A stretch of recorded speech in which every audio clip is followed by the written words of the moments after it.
மாண்புமிகு முதலமைச்சர் அண்ணன் சி ஜோசப் விஜய் அவர்களே வருக, தலைமை உரை தருக.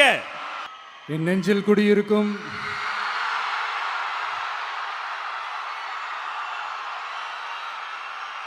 கரூர் சொந்தங்கள், உங்கள் அனைவருக்கும் என்னுடைய வணக்கம்.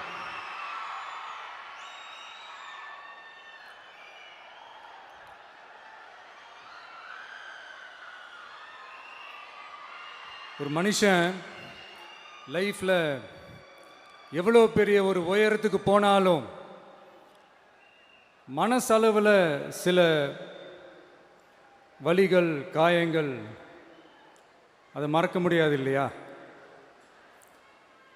எல்லார் லைஃப்லேயும் அப்படி தான், நமக்கும் அப்படி தான். நிறையா வலிகள், காயங்கள் எல்லாத்தையும் தாண்டி தான் வந்திருக்கிறோம். ஆனால் எல்லாத்தையும் விட ரொம்ப ஜாஸ்தியான அந்த வலியும் அந்த காயமும் எனக்கு அந்த கரூர் சம்பவம் தான்.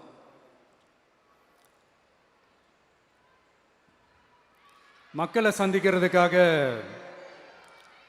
சந்திக்கணும், மக்கள் பிரச்சனைகளை எடுத்து பேசணும். அதுக்காக தான் அந்த மக்கள் சந்திப்பு பயணத்தை தொடங்கி திருச்சி, அரியலூர், நாகப்பட்டினம், திருவாரூர், நாமக்கல், கரூர் அப்படின்னு சொல்லிட்டு போயிட்டு இருந்தோம். அரியலூரில் அந்த மீட்டிங் முடிச்சுட்டு பெரம்பலூர் போகிறதுக்கு முன்னாடி அந்த பெரம்பலூர் போலீஸ் எங்களை அலர்ட் பண்ணாங்க. சரிங்க, கூட்டம் கொஞ்சம் ஜாஸ்தியாக இருக்குது, லேட் ஆகிடுச்சு, வராதிங்க அப்படின்ட்டு. So we had no choice. Police சொன்னால் நம்ம அதை ஒபே பண்ணி தானே ஆகணும். அதே நேரத்தில் பெரம்பலூர் மக்களோட அந்த சேஃப்டியும் மைண்டில் எடுத்துக்கிட்டு ஒரு மன வலியோடவே திரும்ப போயிட்டோம். அதுக்கப்புறம் பெரம்பலூர் தொகுதி மக்களுக்கு மன்னிப்பும் கேட்டோம். அதே மாதிரி நாமக்கல் அந்த மீட்டிங் முடிச்சுட்டு கரூர் வரும்போது அந்த கரூர் போலீஸ் எங்களை அலர்ட் பண்ணியிருக்கலாம்ல.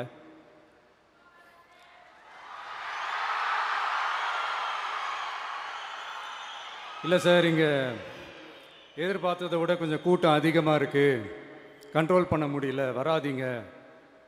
அண்ட் போலீஸ் நினச்சா அவங்க அந்த மீட்டிங்கே கேன்சல் பண்ணலாம். ஏதோ தப்பாக இருக்குது, ஏதோ தப்பாக தோணுது அப்படின்னு நினச்சிட்டாலே they have all the rights to cancel the meeting. எங்ககிட்ட கேட்கணும்லாம் ஒன்றும் அவசியமே கிடையாது. ஆனால் அதையெல்லாம் எதுவுமே செய்யாமல் அந்த ஹைவேல இருந்து அந்த ஸ்பாட்டுக்கு போலீஸே எங்களை உள்ளே கூட்டிகிட்டு வந்து விட்டு அந்த நாடகம்லாம் இருக்குது பாருங்க.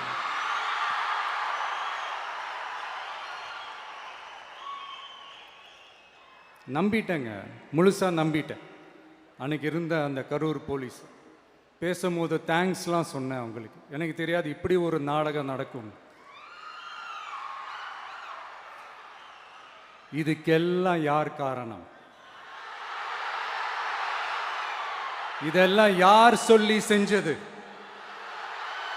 இப்படி பண்ணுங்க, அப்படி பண்ணுங்க, சப்போஸ் அப்படி நடந்தா இப்படி பண்ணுங்க, சப்போஸ் இப்படி நடந்தா இந்த மாதிரி இன்ஸ்ட்ரக்ஷன்ஸ்லாம் கொடுத்து அந்த ப்ரெஷர் போடுறது யார்?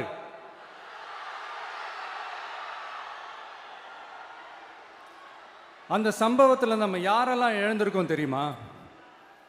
ஒரு டிவியில் என் படமோ பாட்டோ வந்துச்சுன்னா, அம்மா விஜய் மாமா, அம்மா விஜய் மாமா அப்படின்னு சொல்லி அவங்க அம்மா கிட்ட சிரிச்சுக்கிட்டு அந்த டிவி ஸ்க்ரீனை போய் தொட்டு முத்தம் கொடுத்துக்கிட்டு என் அக்கா தங்கச்சிங்களோட தங்க பிள்ளைகளை இழந்திருக்கோம்யா. மழலை கூட சரியா வராதப்போ ஒரு பேப்பர் மேகசின்ல என் ஃபோட்டோவை பார்த்தா அது சிரிச்சுக்கிட்டு அந்த கள்ளங்கபடம் இல்லாத அந்த சிரிப்பு, அந்த கடவுள் மாதிரி இருக்கிற அந்த பச்சை பிள்ளைங்களை இழந்திருக்கோம்யா. என் அக்கா தங்கச்சி, அண்ணன், தம்பி, குடும்ப உறவுகளை இழந்து அந்த வலியோட இருக்கிற என்ன நீங்க ஏளனமா பேசுறீங்களா? என் மேல பழிய தூக்கி போடுறீங்களா? இப்படி ஒரு சம்பவம் நடந்துருச்சு. இது ஏன், எதனால, அதுக்கான பின்னணி என்னன்ட்டு அந்த வலியோட வீட்டில் உட்கார்ந்துட்டு இருக்கிற ஓடி ஒளிஞ்சிட்டான்னு வர சொல்றீங்களா? வாயின்னு முன்னிருந்தா என்ன வேணாலும் பேசுவீங்களா?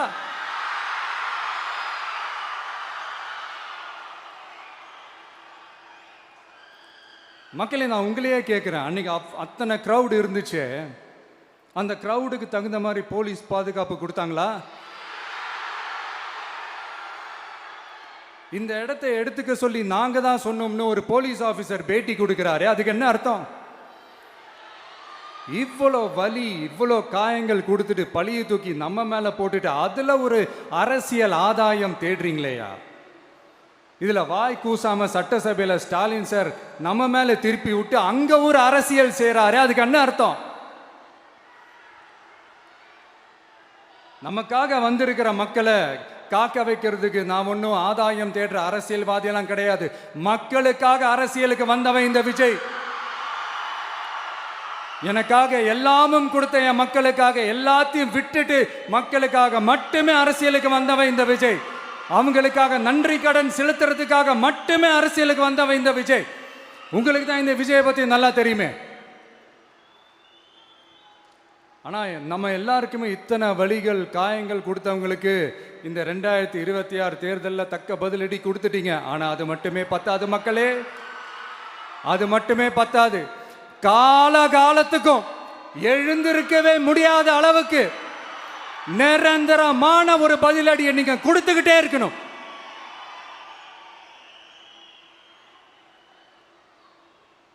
இப்படிலாம் பண்ணா நான் மக்களை விட்டு ஓடிடுவேன் நினைப்பா?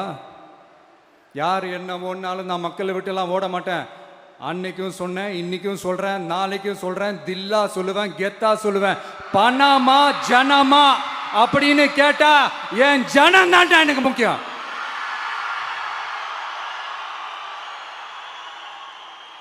மக்களே, உங்களை விட எனக்கு இந்த காசு பணம் முக்கியமா என்ன? இவ்வளோ குறைகள் நம்ம மேல சொல்றாங்களே, இப்போ நான் சொன்ன மாதிரி அவங்களால ஓப்பனா சொல்ல முடியுமா?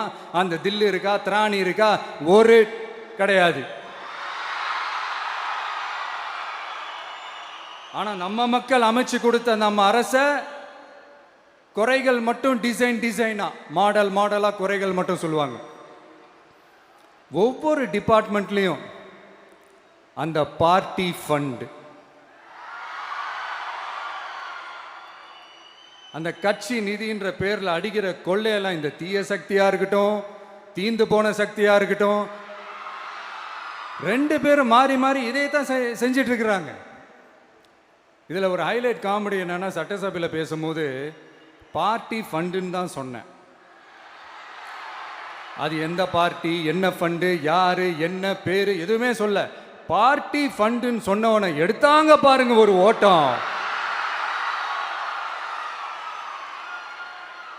எனக்கே ஃபர்ஸ்ட் புரியல, ஏன்பா ஓடுறாங்க? அப்படி என்ன நம்ம இப்போ சொல்லிவிட்டோம். அதான் அந்த குற்றம் உள்ள நெஞ்சுக்கு தான் குறுகுறேங்கும். இது எப்படி இருக்கு தெரியுமா? எங்க அப்பா பீரோக்குள்ள இல்லை, எங்க அப்பா பீரோக்குள்ள இல்லை அப்படின்னு சொல்ற மாதிரி. ஐயோ, ஏன் கேட்குறீங்க? இவங்களோட செம்ம கூத்தா இருக்குங்க, செம்ம ஃபன்னா இருக்கு. சென்னையில் ஒரு பாலம் கட்டுறதுக்காக நார்மலாக ஆகிற செலவை விட அதிக செலவில், கிட்டத்தட்ட டபுள் மடங்கு செலவில் ஒரு டெண்டர் ஒன்று விட்டுருக்குறாங்க. அதையெல்லாம் தோண்டி எடுத்து அதெல்லாம் இப்போது கண்டுபிடிச்சி கேன்சல் பண்ணியிருக்கிறோம். இன்னும் எத்தனை கோடி ஊழல், எத்தனை லட்சம் கூடல் தோண்ட தோண்ட வருமோ எங்களுக்கே தெரில. ஒவ்வொரு முகமுடியாக கிழியுது. ஐயோ, இந்த விஜய் ஒவ்வொரு கதையாக எடுத்து வெளியில் விட்டுருவான் போலேன்ட்டு திரும்புகிற பக்கம்லாம் கதறல் கதறல் கதறல். காதலேருந்து ரத்தம் வராத குறை. ஆமாம், இப்படி ஊழல்லே ஊறி போனவங்க இப்படி தான் இருப்பாங்க. இந்த 50-55 நாட்களில் அங்கே செஞ்ச சில விஷயங்கள்லாம் சட்டசபையிலே எடுத்து சொன்னேன். பட் இங்கே ஒரு சில விஷயங்கள் சொல்லணும்னு நினைக்கிறேன். இந்த மின்சாரத்துறையில் இதுக்கு முன்னாடி போட முடியாமல் இருந்த அந்த பதவி உயர்வை இப்போ தான் எங்களால் போட முடிஞ்சுது. அதுக்காக ஒரு அக்கா அழுதுகிட்டே ஒரு நன்றி சொன்னாங்களே, அதெல்லாம் அவங்க கண்ணில் படாது அந்த வீடியோலாம். குறை சொல்கிறவங்களுக்கு. அடுத்து லஞ்சம்லாம் ஒழிக்க முடியாது, ஊழல்லாம் ஒழிக்க முடியாது, அதெல்லாம் பிளட்டிலேயே ஊறி போய் இருக்கு அப்படின்னு சொன்னவங்க போய் ஒவ்வொரு கவர்மெண்ட் ஆஃபீஸாக பாருங்க. ஒரு பைசா லஞ்சம் இல்லை, ஒரு பைசா ஊழல் இல்லை. வேலையெல்லாம் சும்மா டக்கு டக்கு டக்குன்னு நடக்குது. ஒரு பெரியவர் ஒருத்தர் சொல்றாரு, தம்பி வேலையெல்லாம் நடக்குது, ஆனால் அதையும் தாண்டி எங்களுக்கு மரியாதை கொடுக்குறாங்க தம்பி, உட்கார வச்சுலாம் பேசுகிறாங்க. இதெல்லாம் இதுக்கு முன்னாடி நடந்ததே இல்லை. அவனை போய் பாரு, இவனை போய் பாரு, இந்த ஆஃபீஸரை போய் பாருன்னு சொல்லி அலைய விடுவாங்க. இப்போ லஞ்சம் இல்லை, ஊழல் இல்லை, வேலையெல்லாம் உடனே நடக்குது. மக்கள் அப்படி ஒரு பெருமூச்சு ஒன்று விடுறாங்க. அதை பார்த்து நமக்கு அப்படி ஒரு ஹாப்பினஸ். இதுக்கு மேல என்ன வேணும்? ஏன் இதெல்லாம் பண்ண முடியாது? மனசுன்னு ஒண்ணு இருந்தா பண்ணலாம். இப்ப பண்ணல. அதே மாதிரி இந்த எல்என்டி நிறுவனத்தோட 18,600 crore-க்கு 3 திட்டங்கள் அந்த ஒப்பந்தம் அந்த கையெழுத்து போட்டிருக்கிறோம். கிட்டத்தட்ட 8,200 பேருக்கு வேலை வாய்ப்பு. நான் சொல்றது அந்த 3 மாவட்டத்தை சேர்ந்தவங்களுக்கே அவ்வளோ வேலை வாய்ப்பு. குறுவை சாகுபடிக்காக 134 கோடியில் அந்த சிறப்பு தொகுப்பு திட்டம் அறிவிச்சிருக்கிறோம் நம்ம விவசாயிகளுக்காக. இப்போவும் சொல்கிறேன், நம்ம விவசாய பெருமக்களே, உங்களோட இந்த அரசு கூடவே நிற்கும். பெண்கள் பாதுகாப்புக்காக சிங்கப்பெண் அதிரடி படை, அது உங்களுக்கு நல்லா முன்னாடியே தெரியும். வரப்போகிற அறிஞர் அண்ணா அவர்களுடைய பிறந்த நாளில் உங்கள் அண்ணனுடைய அரசில் தாய் மாமன் தங்க மோதிர திட்டம் அறிவிக்கப்படும். இதெல்லாம் கேட்டாங்களே, வாக்குறுதி கொடுத்தீங்களே, என்னாச்சு என்னாச்சுன்னு. இந்த தீய சக்தி மாதிரி ரியல் தாய் மாமன்லாம் கிடையாது, ரியல் தாய் மாமன். எப்படி? ரியல் தாய் மாமன்.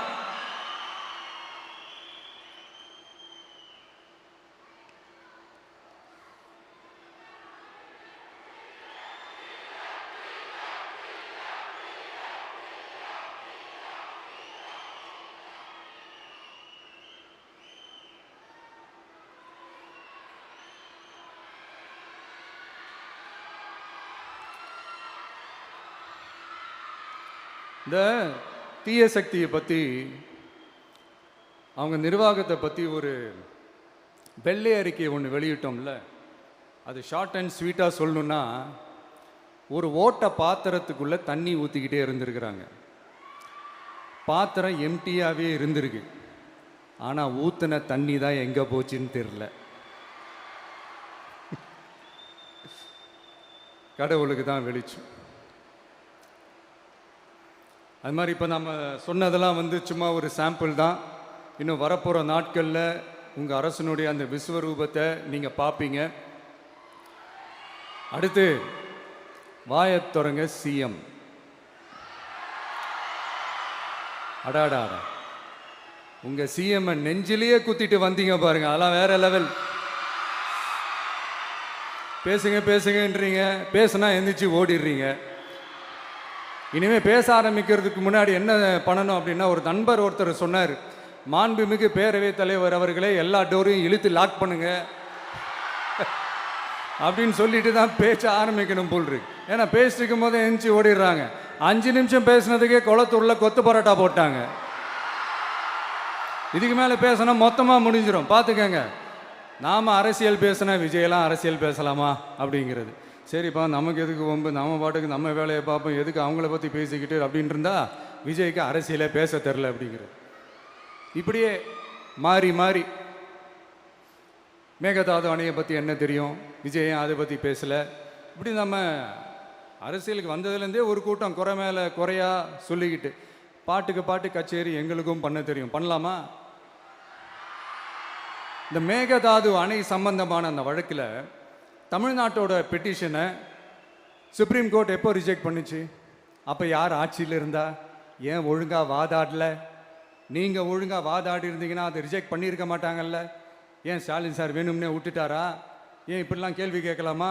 இப்படிலாம் கேள்வி கேட்டால் தான் மேகதாது அணையை பற்றி பேசுனதா அர்த்தமா?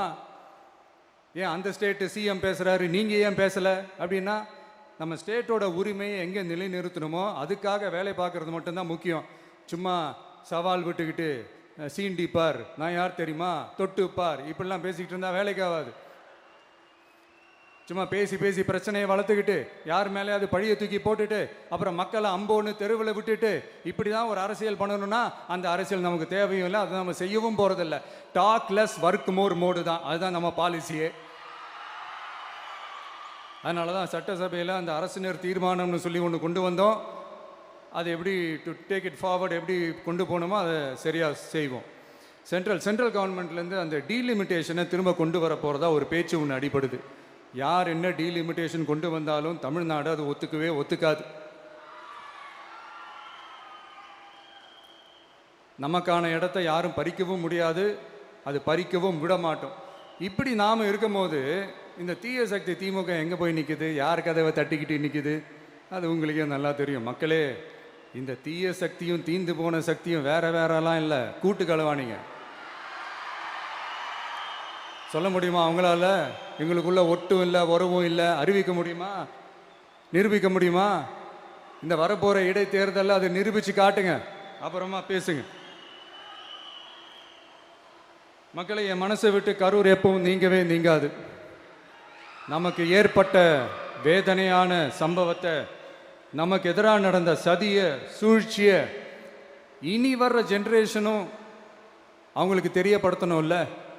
அதுக்காகவே இனி ஒரு அரசியல் சதிய, அரசியல் சூழ்ச்சிய யாரும் யோசிக்கவே கூடாதுன்றதுக்காகவே கரூர்ல ஒரு நினைவு சின்னத்தை நம்ம டிவிகே சார்பா அமைக்கப்படும் அப்படின்றத அறிவிக்கிறோம். அப்புறம் கரூர்ல இருந்து ஒட்டுமொத்த தமிழ்நாட்டு மக்களுக்கும் சொல்றேன், உங்க டிவிக்கு அரசு உங்களுக்காகத்தான் உழைக்கும். அடிப்படை வசதிகளை முதல்ல நிறைவேற்றணும். ஒரு பக்கம் நிதி நிலைமையை சரி செஞ்சுக்கிட்டே, இன்னொரு பக்கம் அப்படியே நாம் சொன்னதில் ப்ரையாரிட்டி பார்த்து ஒவ்வொன்றா படிப்படியாக நிறைவேற்ற ட்ரை பண்ணுவோம். இது எப்பவும் உங்களுக்கான அரசாக தான் இருக்கும்.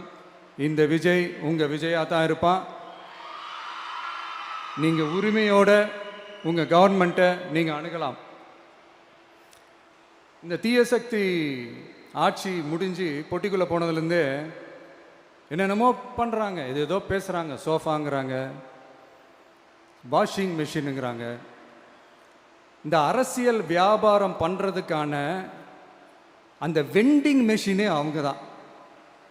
யார்? இந்த திமுக. இதில் நம்மளை பார்த்து வாஷிங் மிஷினுங்கிறாங்க. எலெக்ஷனில் ஓட்டுக்கு காசு கொடுக்குற அந்த கலாச்சாரத்தை, அந்த கல்ச்சரை அடித்து நொறுக்கி இருக்கிறோம். எலெக்ஷன்லேயே அப்படி வேலை பார்த்தோம் நாம. நமக்கு எதுக்கு இந்த குதிரை, கழுதை, ஒட்டக பேரெல்லாம்? மக்களின் பக்கம் அப்படி இருக்கும்போது நமக்கு எதுக்கு இந்த பேரெல்லாம்? இந்த திருட்டு திமுக ஆட்சியை வச்சுக்கிட்டு ஊரடிச்சு ஒலையில போட்டு இந்த கொள்ளையை அடிச்சதுனால தான் உங்க கரூர் கம்பெனி ஓனர் ஒருத்தர் எங்க எங்க இருக்காருன்னே தெரியாம ஓடு ஓடு ஓடு ஓடு ஓடு ஓடு ஓடு ஓடு வராம் பாரு வேட்டக்காரன் ஓடினே இருக்கிறாரு. இன்னொருத்தர் ஃபாரின்ல போய் ஒளிஞ்சுக்கிட்டார். ஃபாரின் ஸ்டாலின் சார்ன்னு நினச்சிட போறீங்க, அவர் இல்லை. எனக்கு எப்பவுமே ஸ்டாலின் சார் மேல ஒரு தனி பாசம் ஒன்று உண்டு. அவர் கிடையாது, இவர் வேற. சிங்கப்பூருக்கு செக்கப்புக்கு போனார்ல அவரு. இன்னும் தோண்ட தோண்ட எத்தனை பேர் மாட்ட போறாங்களோ தெரில. உங்ககிட்ட யாராவது லஞ்சம் ஏதாவது கேட்டாங்கன்னா கொடுக்க முடியாது சொல்லுங்க, நான் இருக்கேன் உங்களோட.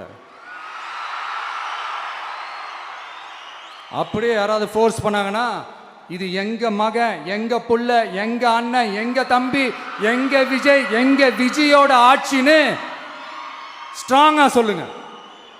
மக்களை, நீங்க கூட இருக்கும் போது லஞ்ச ஊழல் மட்டும் இல்லை, அதிகாரத்தை வச்சு ஆட்டம் போடுற யாரா இருந்தாலும் அடங்கிடுவாங்க.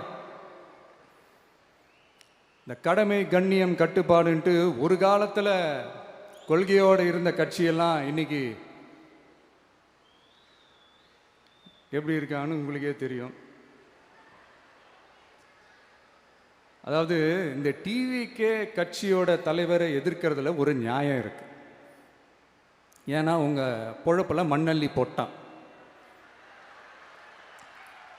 என்ன, இந்த ஊழல் லஞ்சம்லாம் பண்ண மாட்டேன்னு சொல்லி உங்கள் அரசியலையே ஒரு தெருமுனைக்கு கொண்டாந்து விட்டான். மக்கள் வேற அவனை தான் நம்புகிறாங்க. ஸோ இந்த விஜயை எதிர்க்கிறதுல ஒரு அரசியல் நியாயம் இருக்குது, அதை புரிஞ்சுக்கலாம்.